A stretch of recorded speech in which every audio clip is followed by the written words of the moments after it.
могу сказать, что тогускмалак сильно развивает память. Это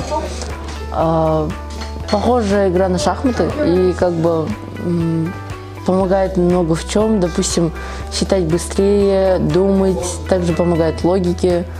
Вот, я думаю, что очень хорошая игра. Она также очень интересная.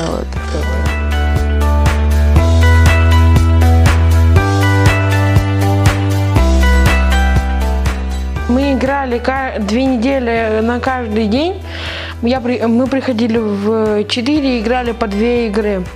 Каждый день я играл с разными соперниками, некоторые были сильными, некоторые были слабыми. Но мне кажется, что эта подготовка была усилена, но не настолько, чтобы прям подготовить к чему-нибудь такого серьезного.